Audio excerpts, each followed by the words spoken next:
Welcome everyone. My name is Sean, and today we're going to talk about this viral video that people are going absolutely crazy about on Twitter.com, or X if you want to call it that. And the reasons why I want to talk about this is because there's actually an underlying policy issue that is not being addressed. And unfortunately, even though this viral video of a brutal high school fight needs no exaggeration, you have a bunch of people on Twitter in particular that are going out of their way to make things up, cut this already ridiculous and inexcusable video down from a minute to about 20 seconds in order to try to make it worse when it's completely unnecessary for them to do so. And of course, I'm going to bring you the real information about this, the undergirding policy at the Hazelwood School District that will explain how violence has been so normalized in that particular district. But before we do, I want to thank everybody who signed up over on actualjusticewarrior.com/join. Give me the money. Give me the money. Okay? And remind you that on Saturday, April 27th, I will be in Austin, Texas at the Vulcan Gas Company for Minds Fest. Link in the description for tickets if you're interested in attending. On Fox, a young woman is in the hospital suffering from critical injuries received yesterday in a fight near our North County High School. Now, police say they responded to the site of the brawl involving students from Hazelwood East High School and other schools yesterday. So, like I said in the open, there is a viral video. It takes place near the East Hazelwood High School in the state of Missouri. It features students from said high school, but according to news reports, there are students from neighboring schools that are also involved, and it starts off as a one-on-one fight. Or it at least appears to start off that way, between a black girl and a white girl. However, while this does start off as a regular ordinary fight, it quickly devolves because the black girl at one point in time, when she gets the upper hand, decides that it's appropriate to smash the head of the white girl into the concrete of the sidewalk, which ends up leading to her convulsing, and according to many reports, police remain tight-lipped about the current condition of the woman and what may have led up to the fight. She is in the hospital with critical injuries. Now, it is also important to understand that when you watch this full video, again, linked in the description of this video, I can't show you this much violence, especially involving young people on YouTube.com. That is not something they're going to let me fly with. That the other kids that are surrounding this also got into a large brawl. Now, of course, this went viral for multiple different reasons. First and foremost, black girl attacking white girl and beating her so viciously, never in the history of ever will get the national media coverage that it deserves. Again, we live in a nation where white people arguing with black people, even when they're in the right, becomes national viral news, like the Christian Cooper, Amy Cooper story. However, this vicious, violent over-attacking of this girl, totally fine, totally okay, something that should be confined to local news and to the internet.com. Now, we need to be clear. The fight itself did not take place at the school.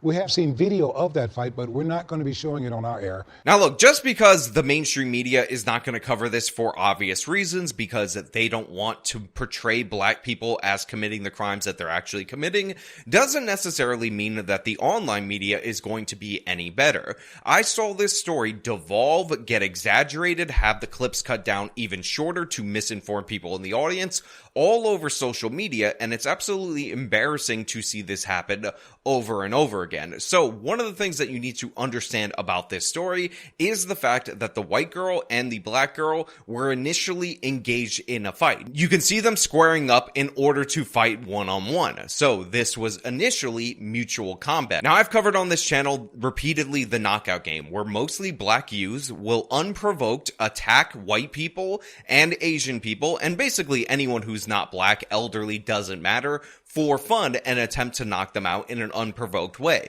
It is important for people to understand that these videos are being cut short to not show you that this is how it started, even though, again, even if you don't pay for Twitter Blue or the verification checkmark or whatever, you can still show the full 1-minute video, and it did start as a mutual fight. That being said, when you're doing a regular fist fight, that does not mean you have the right to smash somebody against the concrete, potentially killing that person, And obviously it is unjustified, but we have to talk about the reality of the situation and not just make up a narrative. On top of that, there's another reason why people are cutting this out of context. Because during the course of the fight, when the black girl gets the upper hand, a black girl comes in order to assist the white girl, and she starts attacking her. She is actually fought off and intervened with by a fat white girl that is on the side of the black girl that smashed the girl into the concrete. Now again, you can deny this, you can say that the still images that I'm showing you in this video aren't real,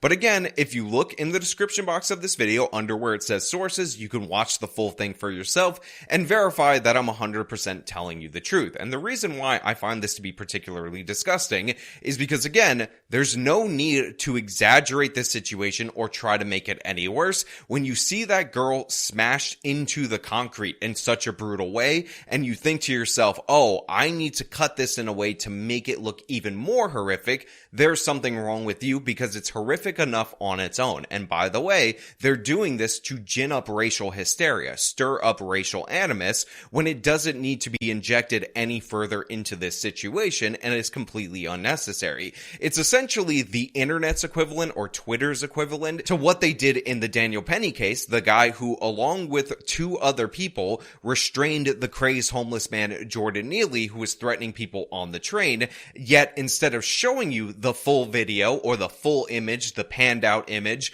of the three people that were restraining this person, the media decided to punch in only to show you the white person with his arm around the neck of the black person, not showing you that there were other people who were minorities who were assisting Penny, because everybody on the train understood that Neely was in fact a threat, and it made sense for Daniel Penny to restrain that person. You gotta be aware of the media manipulation as it's being engaged in, and by the way, this time it's being engaged in by people on Twitter that are trying to go more viral by making the story worse. And speaking of making the story worse, if you saw this on Twitter, you might actually think that the victim in this particular instance passed away. She's dead. She died. Because that's what's repeatedly being reported by major accounts that don't fact check, that don't verify information, despite the fact that local news reports time and time again say that she's in the hospital, say that she's in critical condition. Although, I gotta be perfectly honest with you,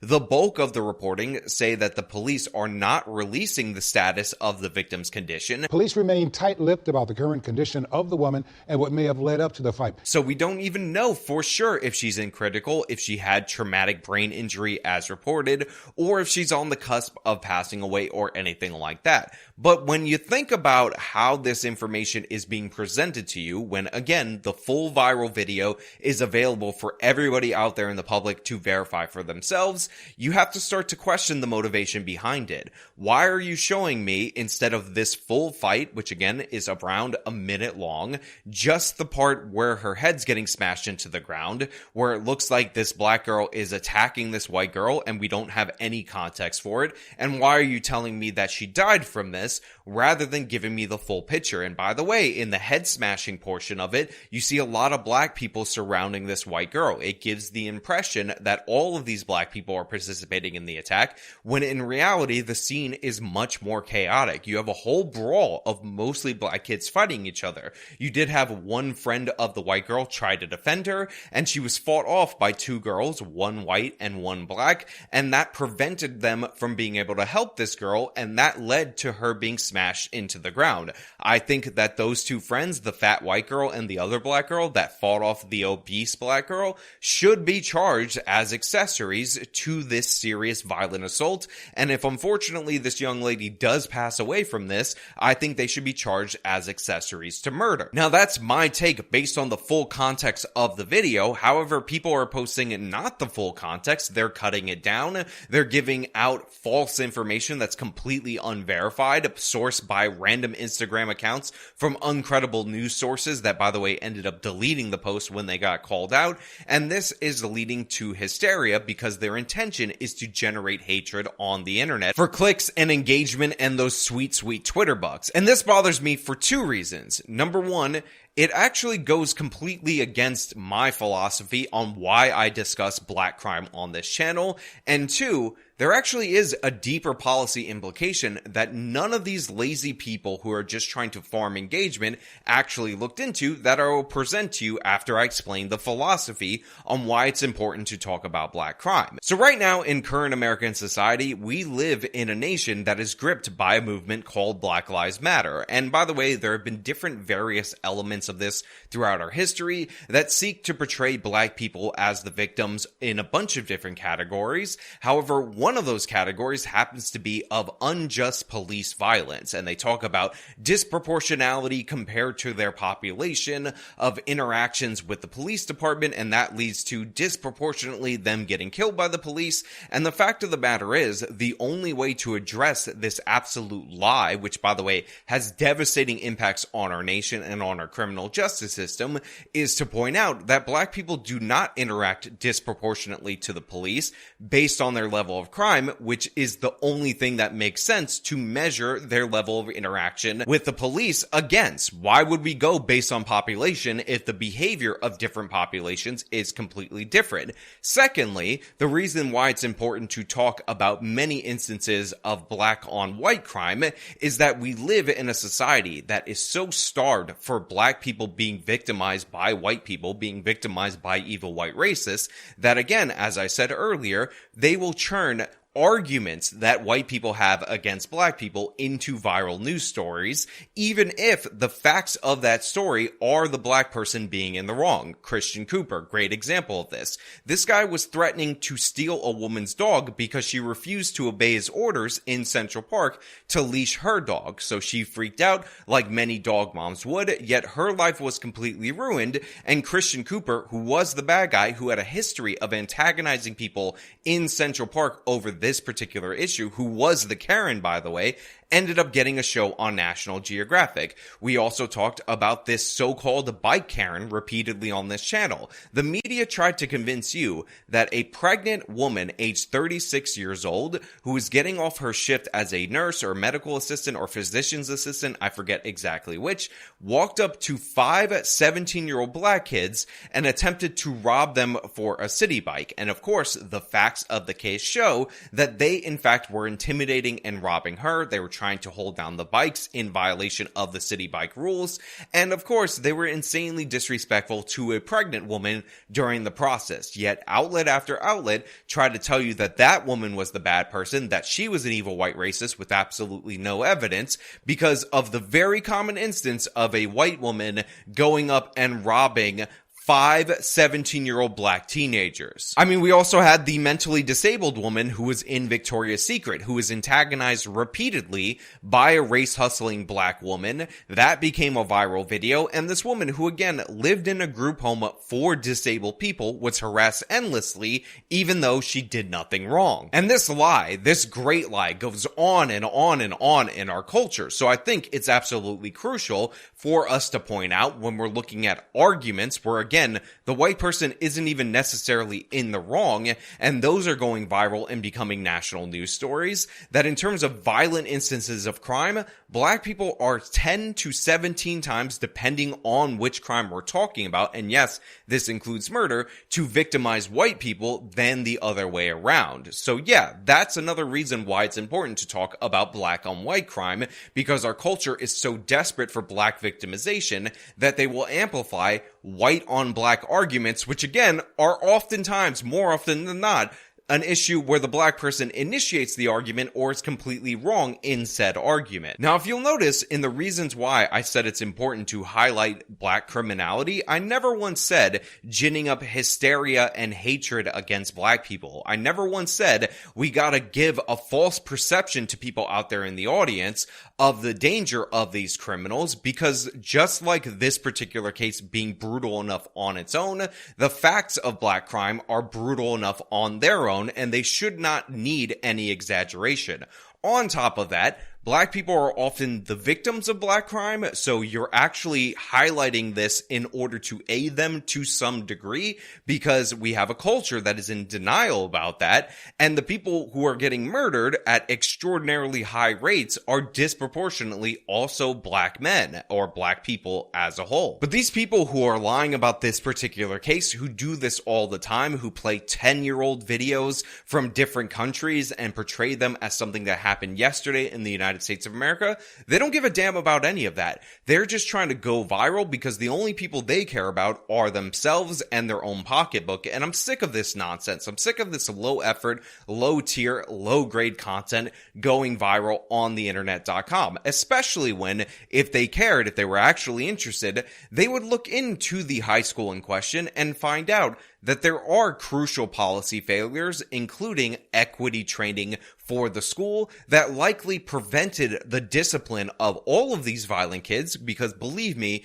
they're not going to turn out to be first offenses, based on the fact that they didn't want to disproportionately punish black people in those particular schools. In fact, the Hazelwood School District Board of Education was selected to receive the 2022 North County Incorporated Diversity, Equity, and Inclusion Leadership Award. The board spent many hours to provide strong governance and support to the district and community in the areas of diversity, equity, and inclusion, according to the superintendent. Now, this page goes on to list a bunch of different ways that this particular school district was pushing diversity, equity, inclusion. However, one of the key things that they instituted in this particular school is something that I've highlighted repeatedly over the years, which of course is a racial equity discipline policy, which of course is based on the idea that black students must be treated completely unfairly in the public school systems because their suspension rates are higher than white counterparts. And by the way, this is something that is enforced from the top, from the Federal Department of Education. It started under the Obama administration, where they started examining the outcomes, not examining the behavior of different racial groups in terms of suspensions, and they decided to declare that if you were disproportionately suspending black kids more, your school was guilty of evil white racism. And although it was suspended under the Trump administration, it came back into place under the Biden administration, even though, again, the hypothesis makes no sense on its face. If black people commit more violent crime than any other group in this country, way more than white people, more murders and all that, and the peak offending years for males of all racial groups is age 14 to 25, wouldn't it stand to reason that black kids who are committing more crime outside of school would be committing more violations and more crimes inside of school? Well, when you look at the accountability section of this particular school district, obviously they reject that idea. And by the way, if you think this doesn't come from the federal government, just look at the footnote under the accountability section and you'll see it comes from the Federal Department of Education. In fact, this is a policy made to be in compliance with the rules coming from the Federal Department of Education. So in the accountability section, it says all staff, students, and board members are expected to meet the intentions of the spirit of and uphold this policy. In addition to, each individual who has knowledge of violations of this policy is responsible for reporting such violations to the appropriate identified staff member or department as identified by this policy. The school district will vigorously implement and actively enforce this policy and remain accountable for implementing this policy. Therefore, willful, severe, or persistent acts or practices that violate the intention of this policy, practices that perpetuate the opportunity gap,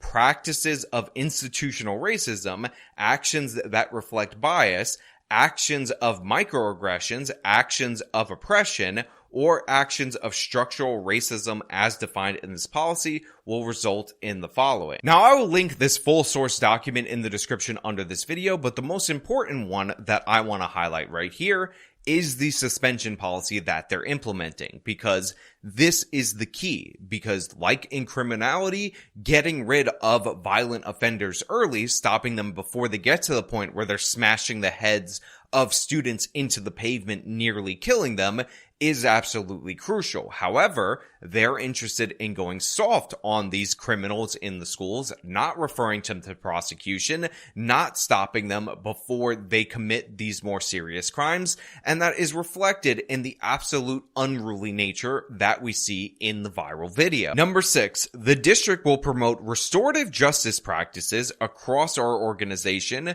but in particular to expand the ongoing efforts to identify and address the racial disparities and disproportionalities in school suspensions, expulsions, and academic outcomes. Now, every time I see one of these policies instituted in a school, they're done in the exact same way. You go softer, you give slaps on the wrist, you give breaks to black students because you don't want to have numbers that show black students are disproportionately being suspended, even though their behavior is disproportionately violent. And I want you to think about the fact that this was a goal that the school was so good at achieving, they actually received an award for it in this particular district. And then think about the viral video. Ask yourself if any of these kids who are just brawling not too far from their school after school maybe had violent instances before, maybe had suspendable instances before, but of course they didn't go through with the consequences of that because they were committed to this racial equity agenda. They were committed to having the numbers look good on the back end,